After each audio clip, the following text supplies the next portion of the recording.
Welcome everyone to our podcast, our Mission 101 podcast. It's been a while. Hope you guys are doing well. Today I'm joined with my co-host. You introduce himself. My name is Tawana Shekatsande.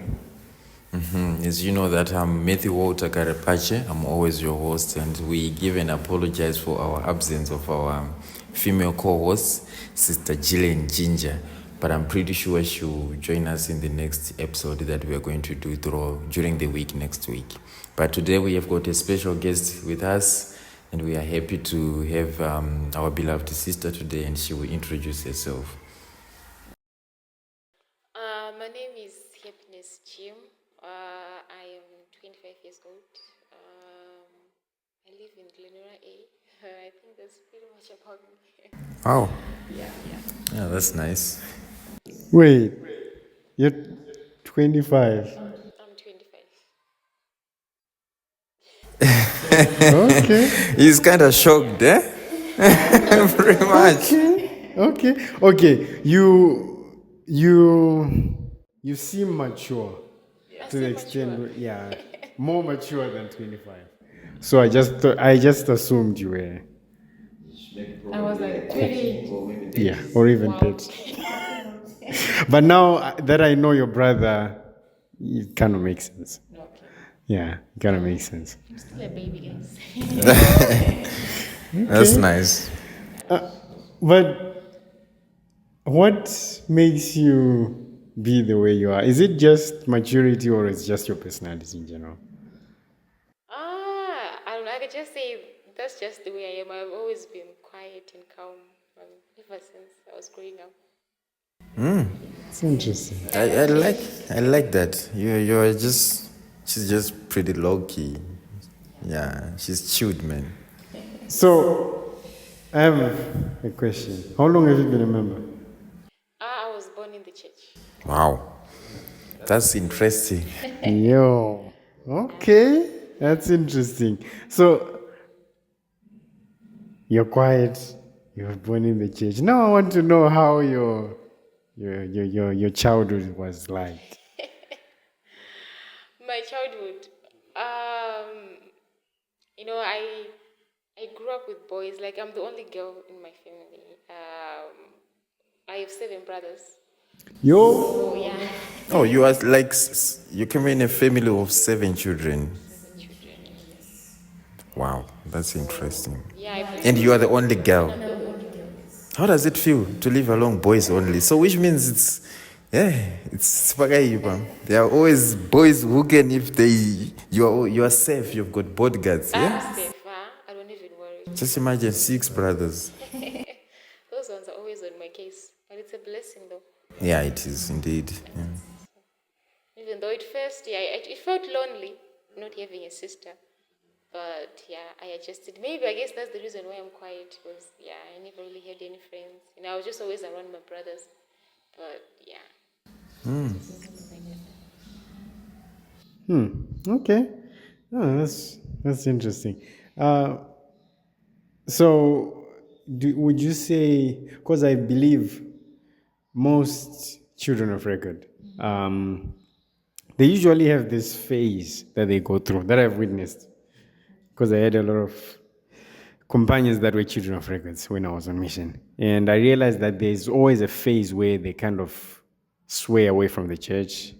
Then they later on come back, they realize there's nothing to the world. And I wanted to know if you had that kind of phase. Well, I can't say I swayed off from church.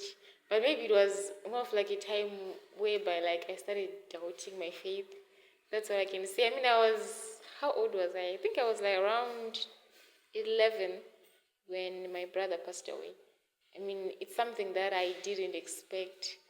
He had gone to, I think, Kenya. Like he was doing a business there. So he had promised, he'd come back, we'd do stuff together. So I think that's something that kind of helped me. I was praying every day for him to get better, but he didn't. He passed away. So I was like, I was still a primary, but then I had doubts now. if God is really there, then why would you let my brother die? We're like really, really close. Yeah, so I don't know. I kind of like slacked when it comes to praying. Yeah, I stopped praying, to be honest. I was like, there's no use in praying when your answers, when your prayers can be answered.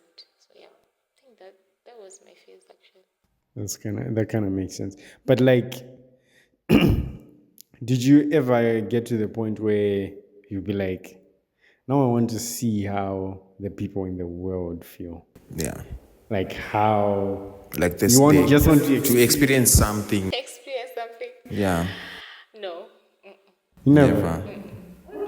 I Okay, haven't. that's interesting. That's nice. I think you're the golden one, yeah.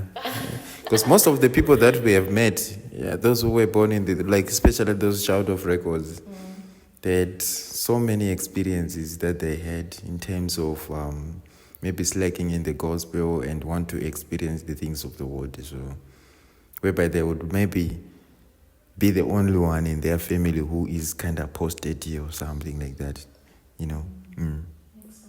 Not like because they don't know the church or they don't know who's God or they don't know what they belongs to, like is it true or it's false, but they know, but they just want to feel it, like what is it about, So which brings another question, like at what point or what level where you pick up your conversion story? Yes, of course you were born in the church, right? But how was your conversion story? A conversion is something that is like kind of a process. It's not same as the testimony. Yes, you can have a testimony of the gospel, but at what age were you converted and say, now I'm truly converted to the gospel? Because you were already born in the church. You were told, like, this is the church that you have to attend, Sister Happiness. No matter what, because of family, they are members of the church. Yeah. All right. Mine it happened when I was 15. Yeah, I remember I was still a youth. Yeah, I was still a youth. Like my brother who had passed away. I remember he had episodes where he would visit me. I remember praying to God. I'm like, my brother he passed away when I was 11 years, but I never got to see him since then. So I prayed, and asking God if I could actually see him. So yeah, he could visit. So yeah, when I was 15, that's when he visited me in my dreams for basically like 2 weeks. He would always come and he would bring a book and he would teach me from that book. And then I remember, like on the last day that he visited me, he then gave me a priesthood blessing. I remember it In your vividly. dreams. In my dreams, yes, he would always come. So from then, I think that's where also my inspiration to serve a mission came from. So from then, yeah, I had a firm testimony, yeah, that actually, God, He loves me. He can actually see that, the pain that I'm feeling and that, missing my brother and all that. Yeah, so that's when it all changed. Like I remember, I could pray every day. I would make sure that I would read my scriptures. I actually started paying my tithing when I was a youth.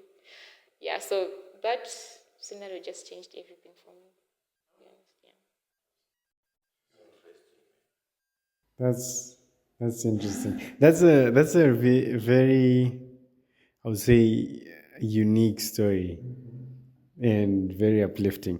But like I wanted to ask this question. I don't know, maybe, but if you're comfortable, I wanted to know what did he die from? He had an accident. Yeah, so his spinal cord, was broken. Like even his legs were crushed. So yeah, he pretty much couldn't walk. Actually, like he was just paralyzed. Oh, how old was he? I think he was around 24, 25. Yeah, 24, 25, if I still remember very well.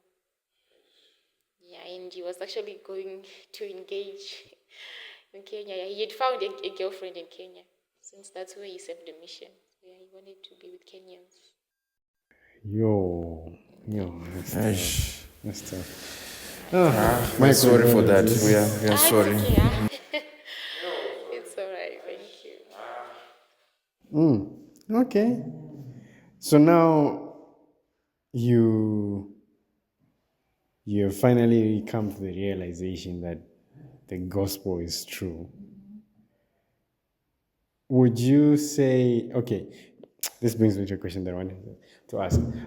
You said you never had that time of like saying, I don't want to talk about the church. I would assume your parents are not too strict, They are. like about the gospel. But the gospel, they are. Ooh. Really? They are. It was all about exact obedience. Really? That's where I learned So, it from. would you say that you are super obedient? I wouldn't say super obedient, but I'm the Consecrated missionary, I would say that if you are a missionary, I would say that you are a consecrated missionary. Well, let's just say I love to follow the rules. If it's there, then yeah, I just do it. Just do the right thing. That's what you love to do. But I can One thing that I love about that, God has never given us commandments to punish us, but to guide us. When you keep those standards, if you keep those rules, you'll be guided. Yeah, that's interesting. Because I would assume someone like that would be, maybe their parents were not that strict. It was kind of, here are the rules. You decide whether you want to follow them or not. But we have given you the blueprint of what you should follow. But it seems like your case was different, or you are the different one. I don't know about your brothers. But yeah, that's interesting. So now you are fully converted to the church. At what point did you decide, I want to serve a mission? What was the motive there? like I said before, like the dream of my brother visiting me. That's when I actually decided to serve a mission when I was 15 years old. So I started preparing from then. Yeah, I would work with missionaries and for that.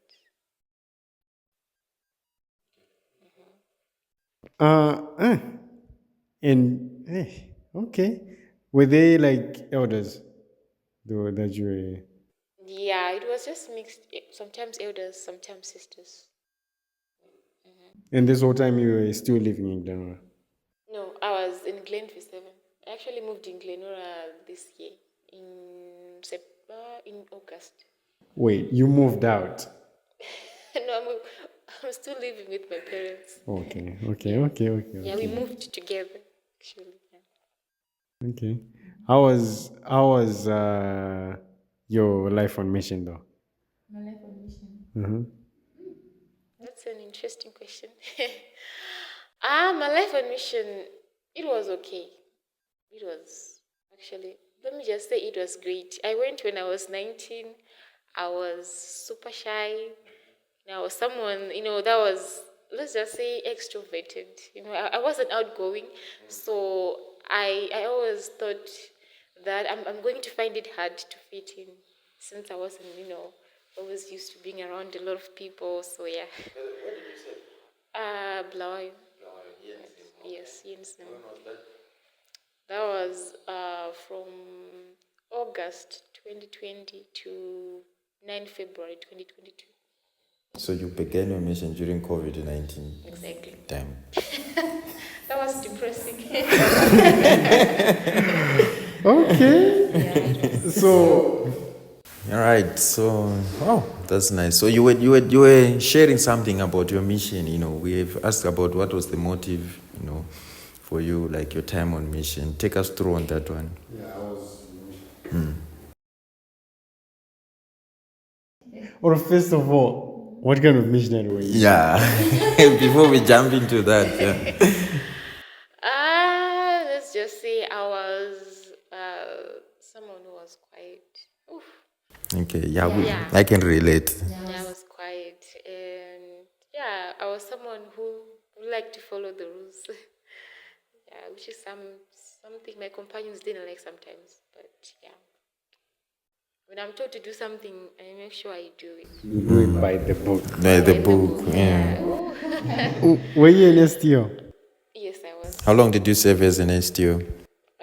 13 months. 18 months. So that was like almost of your half of your mission. Not even half. That was almost all of it. Most of all of your mission. All of it 18 months. Aye, how was it? I know those colleagues, they are stressed. We're dealing with missionaries, bro. With missionaries, you'll be dealing with bogus missionary. You're dealing with, I don't know. Yeah, Yeah, sometimes sometimes you you'll be dealing with dealing with those those that that are are actually actually older older than than you. you. You're Exactly. Like like 19 19 years, years, someone someone is who's like like 28. 28. Imagine Imagine telling telling someone someone like like that, that, what to do, right? right? Takes Takes guts. guts. Wait, who was the mission president at that time? President Doko. The one from Uganda? Yes.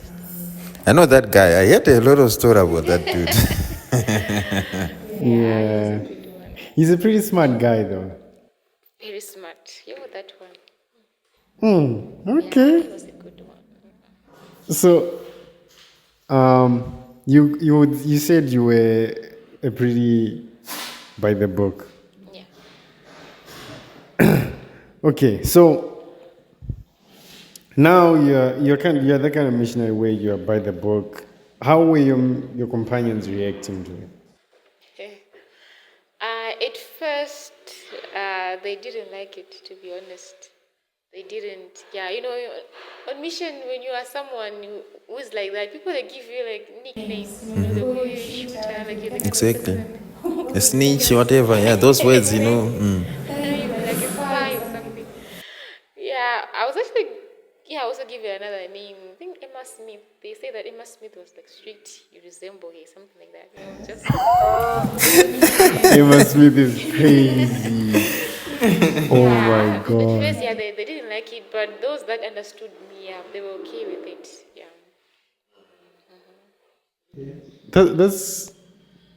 That's kind of like how your brother was, though. Oh, blessed. Yeah, he was kind Oh, of, you served with him. yeah, I said that. You- He was kind of that way. But it seems like you were overboard. I wouldn't say overboard. Okay, all right, that's nice. So, like in terms of stress, all those things inside, depression. How did you manage those things on mission? I know you have said it was kind of depressing since you served during pandemic, COVID. I'm pretty sure you guys used to proselyte. I don't know, maybe online or maybe teaching online. How was it? Because some of these things they need to be done practically, not like over the phone. They need it physically. How was it? How did it shape you to be that person you wanted to be? To be honest, saving, while least you are in the house, it was really hard. Online contacting, it's not easy, to be honest. You meet crazy people. Like I remember this one experience. Like we had contacted someone, so we were allowed to contact anyone, even outside of Zimbabwe. We teach them, and then when we find that they were interested, then we will refer them to the missionaries that are in that country or area. So yeah, we contacted someone from Poland. I remember it was Poland. So we scheduled our lesson, and the person agreed. Like he was actually interested. So like that's great, because it's not easy to have lessons online. So yeah, we scheduled, and then the time came. I remember my companion was in the bathroom, and she told me, just go ahead and start the lesson. I will join in you later. So we were doing a video call. I remember, when the video came, when the person, they start moving the camera like towards them. I was like, oh, maybe he's doing something. But then all of a sudden, he just puts the camera right in front of him, and he was like naked. Oh my Throwing god. away the phone, screaming, and it was so depressing. Yeah, I didn't want to teach Anymore. for some time. Yeah, for sure. So it was Hey. I don't think it should be. Yeah, it was crazy. Yeah. Considering your kind of personality. You are, exactly. And then you see those kind of stuff, those kind of things. Yo. When you least expect it, just comes. Mm. I didn't even tell him she plays. You didn't. Oh, you never told him about I that? didn't know what to say. What about your companion? Yeah, my companion, yeah, she's the one who actually used to comfort me a couple of times. Yes. I was just scared, I thought maybe think that maybe I did a baby. I was so like I just wanted to sleep. Yeah. Oh, yeah. Yeah, that makes sense. But Did you ever get the chance to proselyte in, like, Yeah, physical. yeah, physically? Yes, we did. Okay. There were times when COVID was a bit later, like the restrictions were later, so yeah, we would go out And then you teach on and in person. and come back, teach online as well. Okay. Okay. Do you feel like mission made you more, like, show off your personality more? Like in terms of, like, you're going outside, you don't know this person, you're just telling them, come and listen to the gospel. It did, because when you're in mission, you open your mouth, you talk to everyone, you just talk. It doesn't matter. So I feel like it did shape me, like to be the person that I am today. At least, these days I can talk, I can, actually meet someone, in a community, then I can start a conversation. So yeah, it did shape me a lot. Okay. Yeah. That's one thing that I've noticed for people who are a bit introverted. Mission kind of gives you an opportunity to show off Your some characteristics of yourself. But yeah. that's powerful. And you'd be surprised that, I can actually talk. Yo, okay. That's interesting. That's interesting. Okay. So, like, what about in terms of teaching your fellow Zimbabweans? You know how Zimbabweans they are. You're serving in your home country. It's different with us, with the two of us. We both of us we served in East Africa, but for you were. I don't know if it was a privilege or an opportunity to share this gospel with your fellow Zimbabweans, although it was another tribe you served in Blawayo. How was it in terms of teaching them and sharing this gospel with them? Okay. What was the response? What was the response? Okay. So I can say people in Loyal, they love someone who tries to learn their language. So when you learn their language, meeting them, and actually, contacting them and wanting to teach them, like, it gets easier because they see that, oh, this person is trying. So once you show them that you're willing to learn even from them as well, then they're willing to learn from you as well. So yeah, that's something that I've seen. And once you start teaching them, definitely, they'll be interested, and yeah, you can actually hear about baptism. Okay. So they could tell from just seeing you before, like, you even try to say a lot of things. They could tell that you are Shona. Yeah. Because for you, I think it was my accent. the accent, because you don't have a Shona name, it's Happiness Jim. Jim, is it Shona or Jim? No, It's not, right? So they would Mozambique. they would assume that you are a Zimbabwean or somehow they would maybe think you are from another country, or it's just the accent tells a lot that she's a Zimbabwean or he's a Zimbabwean. I mean, when they look at you at first, and when they see the surname, yeah, most people thought maybe I was from Kenya. And some, Mozambique, they say, oh, they look like you're from Mozambique. But once the way accent, they were like, this is a Shona person. To boy.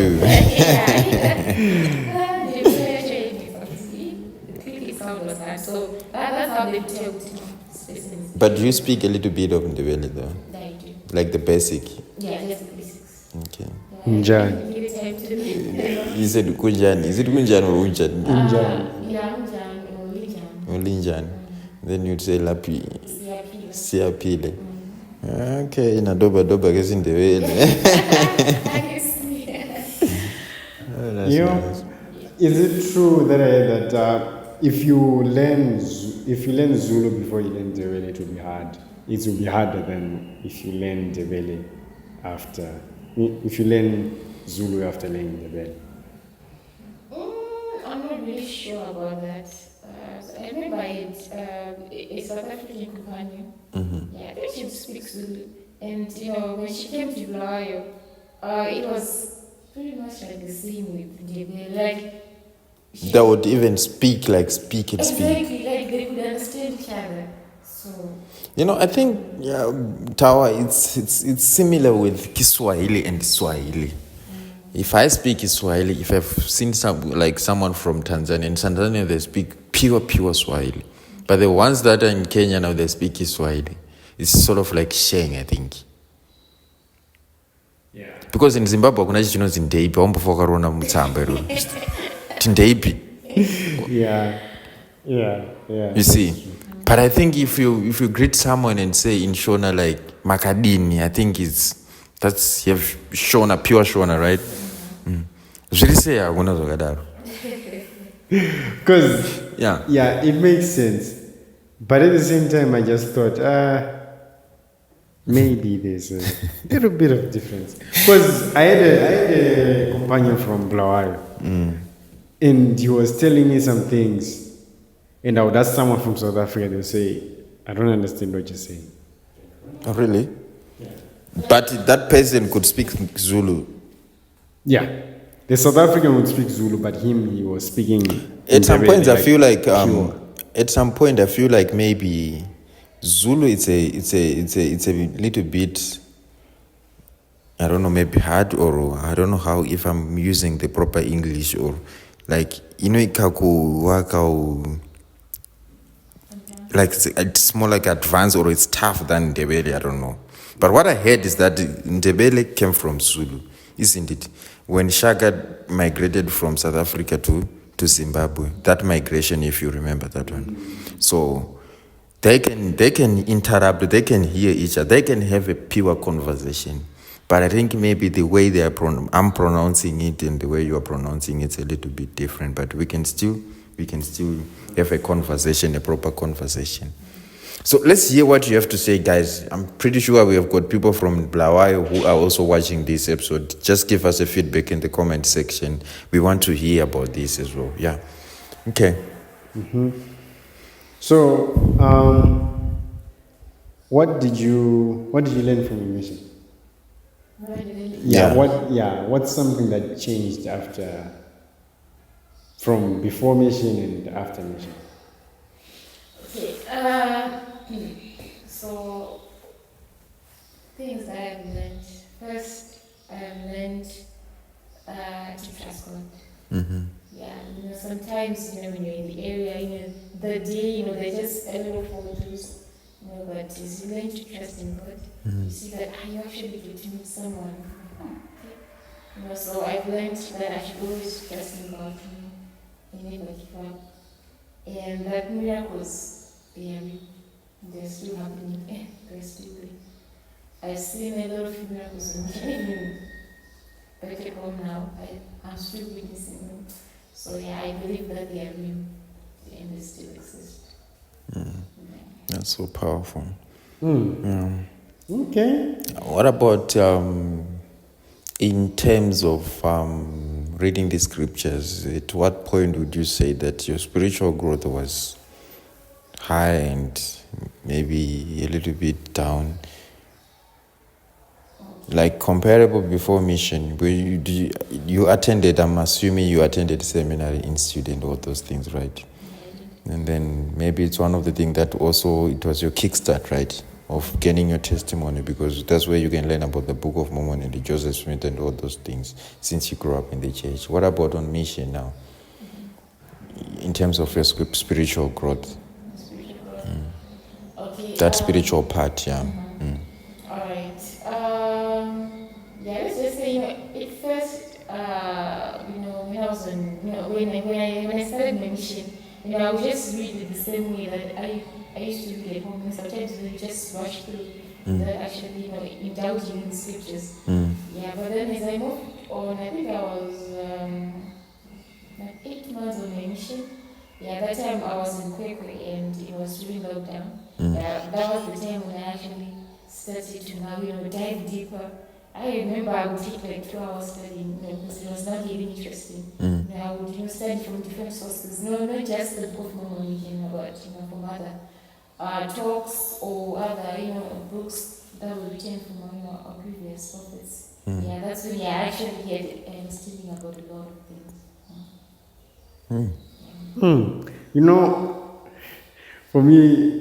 For me personally, I would say I started feeling, maybe it was because of my trainer, I started feeling That's what I munhu anga akafa kana. Yeah, kinda. But anyways, It's okay. Let's talk about. But around the 6 months mark, that's when I started feeling like, yeah, it's coming. It's coming. But for you, it seems like at 8 months, that's when you are like, I need to dive deep. Huh. That's interesting. That's interesting. Okay. And do you feel like you endured up until the end? Yeah, it's a point, yes, I did. I did feel that now I'm now enjoying now. I'm not enjoying it. Yeah, there was a time. Okay. Yeah. Around how many months? How many months? I think I was around 13, 14. Yeah. That's when you're like, Yeah, so I was like, I think I'm getting a lot more hard. Yeah. Like that time it was difficult for me. Really? Yeah. everyone always says around 13, 14. 13, 14, 15. That But period. that period is something else, yeah. Yeah. Okay. And now you served with one mission president. Two. How was it? The difference. Yeah, there was a difference. As you know that we are all different. Yeah, but the first one, yeah, he was someone who was if you student stuff, you do things, and yeah, the second one he was more of like a joke. Making jokes, but then within those jokes, you can say that, yeah, it's actually, telling something really meaningful. But yeah, I think that was just a difference. And the other one made no jokes for the other one did. Oh, wait, the first one was awkward. Yeah. And the second one? Was person coming.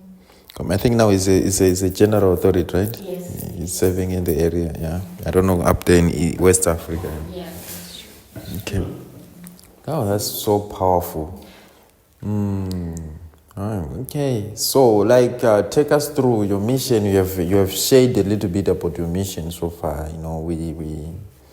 We like it and we're enjoying that one. How was it when you are maybe close to 18 months? Let's say or your time when you were 16, 17, 18 months, you know that I've got 3 months now to go back home and you want to start off your life. Now, you're now an adult. Of course, you're an adult on your mission, but you know that there is life after mission which is coming up. How was the feeling, your plan? Going back to Harare, yes, of course, you're here in Zimbabwe. Going back to Harare, H-Town now.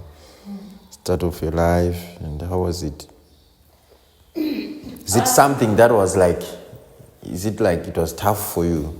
I don't know, Brother Tower, I think you shared something Let us speak before I comment. Okay. Let's just say when you are like 6 weeks, they give you my plan, right? Yeah, true. A course that you do. I mean, when you get that course now reality starts to sink in. Oh, I'm actually going home. So now, you now start to think, okay, when I go home, so what am I going to do? Where am I going to start? Those kind of thoughts. Yeah, I actually get those thoughts. And I remember, back home, my parents, they'll call me and ask me, so what do you want to do when you come home? Yeah, and at that time, yes, I did think of something, but I was trying my best not to think so hard about home that I forget to enjoy the last moments of mission. Yeah, I did think about it, and I had a plan. Even though when you come home, it works out differently though. And the plan you have a mission. Yeah, for sure. Yeah. She's making me rethink my last days on mission. Did I really enjoy or I was thinking about home? Now I'm thinking. I don't know. It's a story for another day. But did all those plans come to fruition, or some of them just? Actually, none of them even came to pass. None. Oh, really? Yeah, it was like a whole different chapter. I'm like, I had everything figured out, like everything. And then when I come home, then it's Then another boom, story. it's another story. Yeah. Were the plans realistic enough, though? They were. Like, I had everything planned out. They In were realistic. Hi. That's tough. That's tough. They were. I really thought about them, and yeah.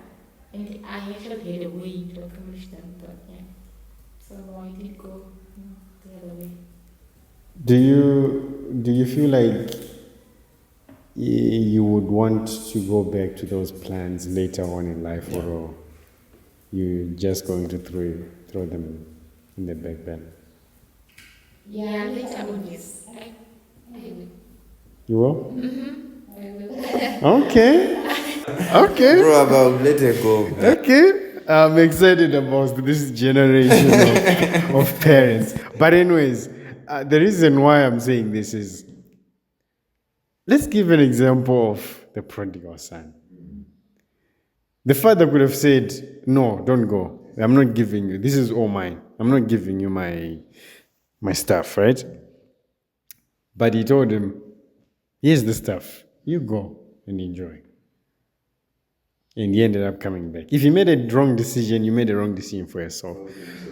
Because I feel like, okay, I've been in that situation and I ended up kind of, they told me to go and do this, but I was like, I don't want this. So I would put it like it was the last option, and I ended up like just letting it slide because I didn't have that. I wanted what I wanted, and they told me to choose something else, and I was like, because I feel like that drive is very important. Because if you don't have it, it's going to be hard. Just like on mission, if you didn't have that drive, you would have said, I want to go home. And we all seen missionaries who just say, I want to go home, when they said doing bogus things. So I don't know. Yeah, that's a good analogy. I like that, especially the one that you have shared about the prodigal son. Yeah, that was very powerful. That's so thoughtful. Okay, so Sister Happiness, now she's home. She's back from her mission. She's off from mission. Like, how was it now in terms of managing church callings, going back to school? Probably you want to get a job. You need money to support yourself, even your family. How is it now so far? Oh yeah, so far it's not bad. Not forgetting about the spiritual part as well. I think that's the most important part, yeah. Because most of the retained missionaries, Brother Tower, I don't know if you can bear witness for that. We are struggling. I don't want to say they are struggling. We are struggling. Because for sure, I'm getting up at 6 every day, or maybe probably at 5, especially for me. Because I'm thinking of traffic and all those things. Getting up at 5, exactly 5:30, I'm in a combi going to work, come back maybe early. Most of the hours here, especially in Zimbabwe, we work 7 to 8 hours per day. It's so demanding. And it's a schedule that I can adapt to, I can adjust to. Because on mission, we used to work how many hours? 11 hours. I don't know. If you get out of the apartment at 10 and then come back at 7, that's how many hours? I don't know. But around there, 10 to 11 hours on mission. But one thing now, it comes be boring about it. It's that on mission you'll be repeating one thing now. So it's become so boring somehow. But now here you are at home. You want to go back, you want to go to school, maybe get a job, find some little money. You also need to do going to church, eternal companion, and all those things. Thank you so much for reminding me. How is it now, Sister Jimu? How are you coping on that? The good thing about it, we have got a temple coming up soon in Harare, Zimbabwe. I think in a couple of weeks, it's going to be dedicated, Well, I can say now a lot better than how I actually copied when I came from home. Yeah, like when I came from mission. Even when I came from mission, that was really tough. Like I don't wanna lie, adjusting was really hard for me. And I remember, when I came, lots of callings, they would pile up. I remember I had about 8 callings. Both steak I had one, and then the rest were from ward exactly. And sometimes I had to be, attending steak business, and at the same time I'm also needed in my ward. So yeah, sometimes I would do my other callings during the week. Yeah, that was really hard. But now it's a bit better when it comes to managing. At least, I can now manage. When it comes to dating, yeah, when I came from mission, I did not want to see anyone coming to approach me for that. I don't know. I just didn't like it. Why? I would chase people. I wish. I didn't. Is it because you were now you're just in that mood of being a missionary? You're not supposed to. You don't want to see anything to do with the relationship. What was it? Let's just say I think it was more of like, I want to do, something else. So I feel like, boys, like I just had no interest. I'm like, boys, maybe there will be nothing but a distraction. I'm trying to focus on something else. And, having them, I just didn't like that idea, to be honest. And and I started to feel bad, later on realizing, oh, I wasn't being nice. Yeah. And now you are enjoying the fruit of dating now. It's now sweet and it's now... It's better. Were you the type to, not even give them a chance to just say hi? Like I would give you a chance. Yeah, like you would tell me. It just depends. Sometimes you would tell me, and then I'll be like, I'm not interested in dating. Like I'll just say that I'm not interested in dating. Like I don't want to date. Or you were not rude. At least you would say it nicely. Yeah, I would tell them I don't want to date. It just depends on how they would take it. On my side, I'll be like, maybe I'll be nice, but maybe from the other side, maybe they'll see it as rude. But yeah, that was my statement. I'm not interested in dating. Like, I don't want to date. Yeah. Oh, okay. That's interesting. Because there was I get what you're saying when you say maybe they thought you were being rude. Because there was a period when a girl would say something like that, that would be like a pushback. I'll be like, why is she being so rude? And sometimes I realize that some of them don't even know how to react to that situation. Because you're approaching them, you're just a stranger. And yeah, it's kind of weird. But I get it. I get what you're saying. It makes sense. So now, how is it? How was the thinking celestial? We always love to ask this question, obviously. Like, we have been taught in our young to begin with an end in mind. So we have this end in mind of the temple here in Zimbabwe. Isn't it a blessing? So how is it? Or maybe is Sister Happiness Jimmy in a relationship, like a committed relationship? Yes, I am. Wow. Yes, I am, yeah. It actually began so funny though, but yeah. Oh, really? It was just something. We love stories. When it comes about, I think that's the most important, the most part that we like in our podcast, to ask people about dating. Isn't it how we win? Wait. It's just that the time is so jealous, but maybe we'll see what we can do. Probably we'll start off asking about this. We'll see how about this. Yeah. Wait, I have a question. So how long have you been in a... It's now 1 year. We are now in what? We're in February. So let's just say 1 year, 10 months. Yeah, 1 year, so 10 months. You're clocking to 2 years. I'm clocking to 2 When did you come back from mission? 2022.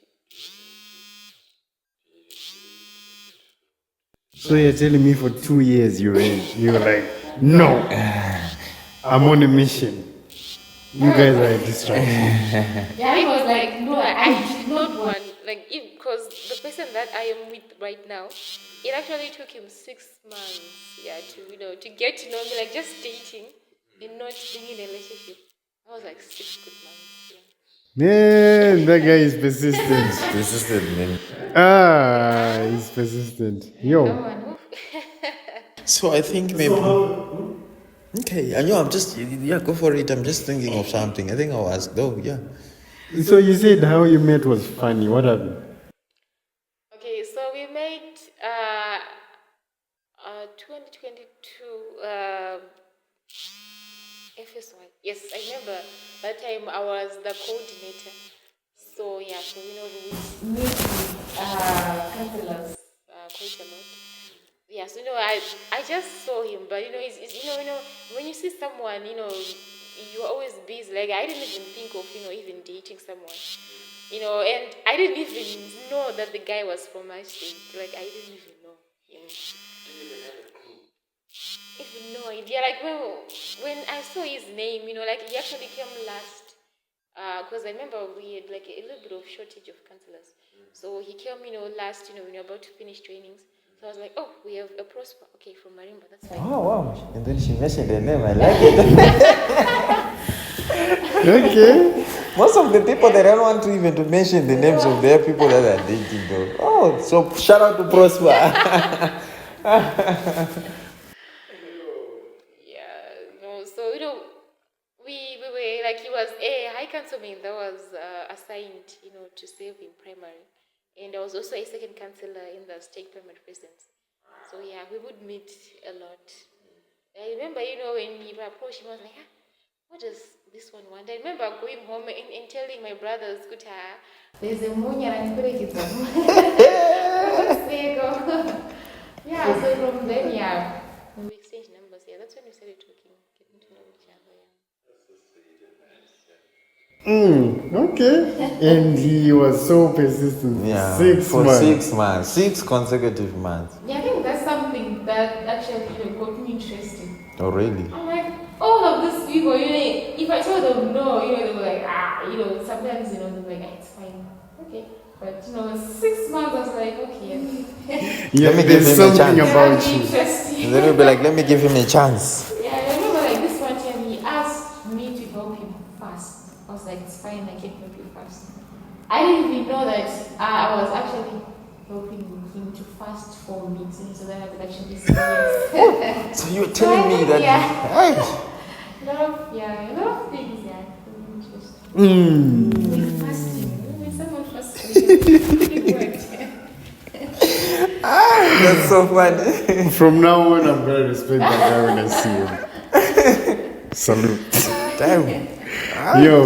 That's nice. Yeah, that's so powerful. Yeah, it was Yeah, that's so nice. Thank you so much, Sister Happiness Jim. Yeah. Yeah, thank you so much for your amazing stories. And by the way, he's also my namesake, so shout out to him. Yeah. Prosper's the winning. Prospers. I don't know if this Prosper if he can fast though. I can. Yeah. That's okay. I always thought you were, I don't know. I used to confuse you with Godi. Yeah, with God. Yeah, I always thought you were God. No. Okay. Yeah, but we usually like to ask this question at the end of every podcast.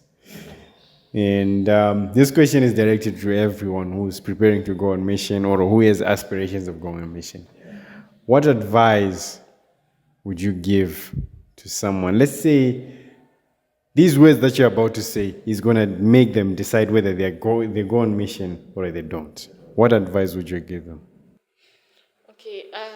So I would say, when you have a desire to save, go and save. Like, don't even hesitate. If you've thought about the decision and you said you want to go on mission, please do go. Because I feel like mission, it like pretty much teaches you all of the lessons that you need in life. Like, everything starts to make sense after mission. You're like, oh, okay, yeah, it just starts to make sense. So I would say, if you want to go on mission, please do go on mission. Like, it'll make all the difference. When you come back from home, like, you see that, wow, like, I'm no longer the same person I was. So, yeah, I would just say, if you want to go on mission, please do go. Because, yeah, it will change your life for the better. It's like what my dad always say, that if you go empty, you come back empty. So I think when you go with a desire, obviously you'll be open to learning new things. So when you go, with a reason and a passion, when you come back, I'm sure your basket will be full and you'll be ready to tackle life's challenges. Okay. Mr. Awesome. Jimu sounds smart. Yeah. I want to meet him one You day. want to meet him, yeah. But thank you so much, Sister Happiness Jimu. We appreciate you, and we hope that your stories may help someone else who is in the same situation that you were in. I don't know if No, Mr. just Host. that we love this, we love what we do, and we are so happy that you were able to come and even to share some of the things that you went through and some of the things that you're also planning to do. As we are trying to make things right here. We appreciate that. We are looking forward. Maybe one of the days we can invite both of you with brother Prosper.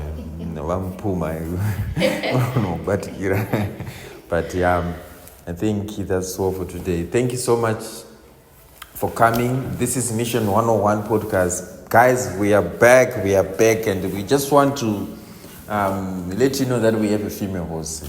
Today she's not here. Chilling Ginger, she has a vibe. And we can't wait to have her in our podcast. Don't forget to like, subscribe on our YouTube channel, and even to share. This is Mission 101, guys. Podcast signing out. Peace out. Peace out.